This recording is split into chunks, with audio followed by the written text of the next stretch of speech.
Hello kabayan! Always think positive! So ayan, good evening po! Ayan, pauwi lang namin ni Mr. Ginabi na po kami kasi dumaan pa kami sa bahay. Yan. After namin mag-Costco, hindi ko na kayo sinama sa Costco kasi dati naman natin napupuntahan, dati nyo naman nakikita, di ba? So, mag-ano na lang tayo, grocery haul. Bali, weekly grocery natin to, di ba? Nakapag-grocery na tayo last week. So, sabi ko sa inyo, every week, nag-grocery ako para sa mga kulang namin dito. Pero, hindi naman ibig sabihin pag nag-grocery ako ngayong week na to, one week, hanggang dun lang yung mga binili ko. Kumbaga, mauubos ka agad. Hindi naman. Kumbaga, yung mga binili ko ngayon, tulad ngayon, mga binili ko, so sobra pa yan sa isang 1 week. Kasi nga, lalo na sa Costco yung mga binili ko, bulky.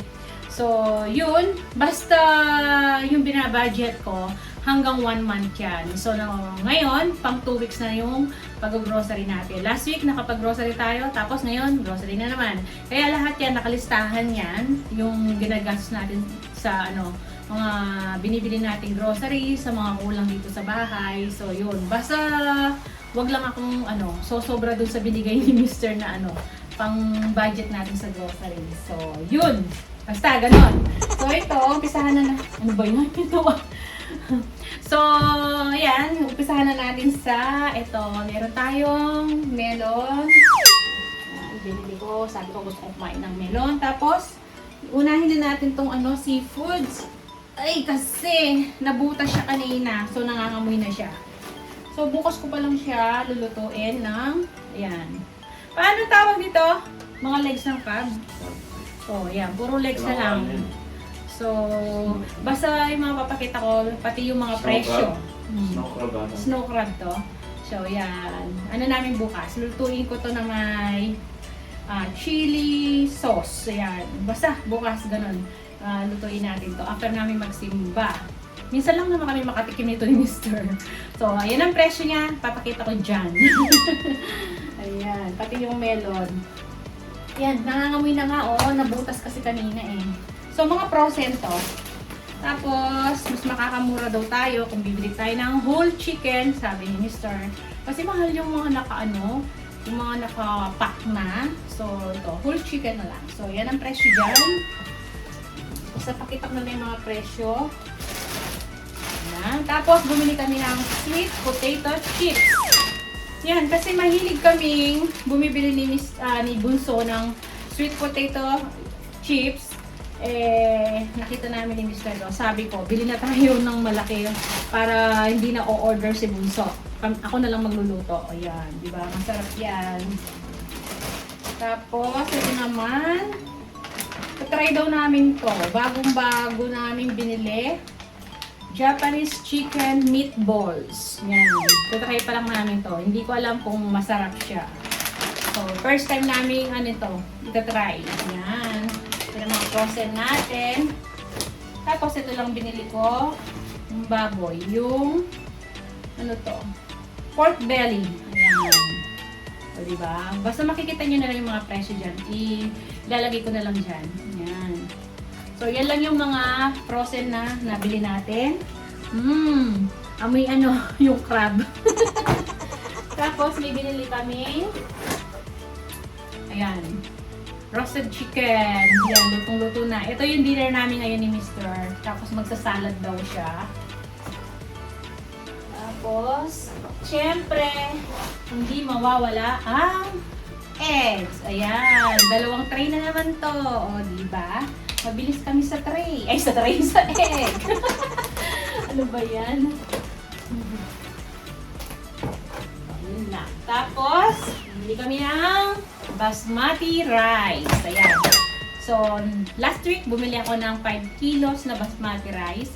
Ngayon, 5 kilos ulit sa Costco naman. Dati sa, Coles ko na binili yun. Ngayon, Costco.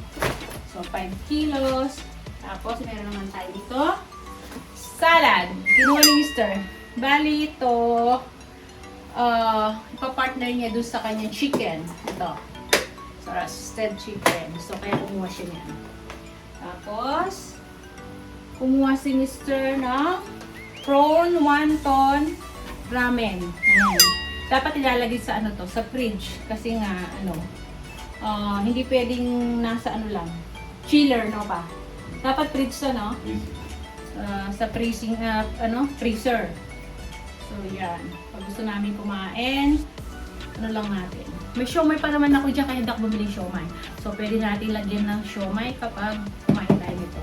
Tsaka meron ako na dyan, yung maninipis na fork, yung parang pag nagsasamji ka, ayan, pwede pa nang ilagay dito. Gawin nating hot pot. Ayan, ito.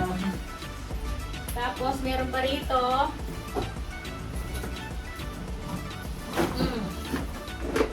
So, bumili kami. Naubusan na kasi kami ng barley ni Mr. So, ito maraming laman to. 176 packs. So, ayan. Ayan, o. So, ito yung ininom ni Mr. Ako rin, kapag di ako nakabili talaga ng barley natin, yung sa Amazing Barley, yun. Ito na yung iniinom ko rin. O, diba? Naubusan na kami. So, ang tagal bago namin maubos ng isang box. So, kaya bumili kami uli ngayon. Tapos, bumili ako ng pandesal natin. Ayan. Kakaibang pandesal. Masarap to kasi parang may butter siya. So, yan.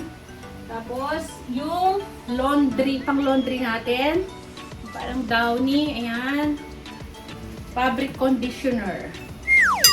So, saan natin ilalagay dito?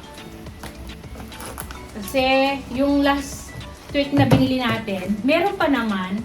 Kaya lang, kalahati na lang. Pero meron pa. So, ito, stock ko na lang to. Tapos, ang naubos sa akin, yung para sa sabon natin. Yan. Ito. Diba, parehas lang yung binili ko nung nakaraan. Ngayon, nung nag-Costco kami, last month. So, more than 1 month namin ginamit. Naubos na. So, yung ganito ko. Kaya, yan.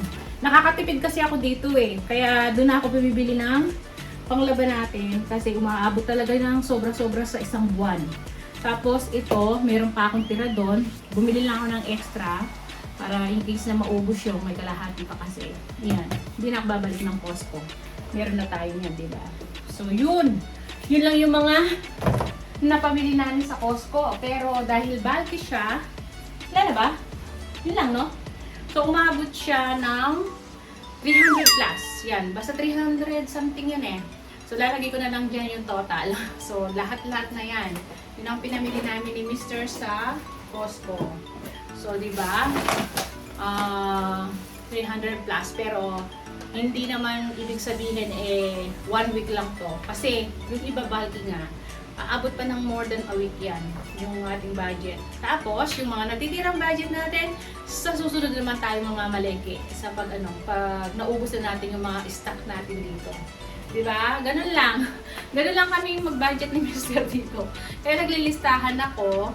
Tapos, titingnan ko yung fridge, kung ano lang yung nandyan. Lulutuin ko na lahat. Araw-araw, ganun. Sobra lang naman kami minsan sa yung sa pagbibili ng pagkain sa labas ba. Ganun. Pag may nakursunadahan, yung mga luto-luto, di ba? Pag nagta-take away yung mag-aama. So, yun. Pero hindi nakasama sa budget yun. Basta sa kanila na yun, sila na magbabayad doon. Yun. Kaya, ganun yung pagbabudget ko talaga. Nakalistahan tayo.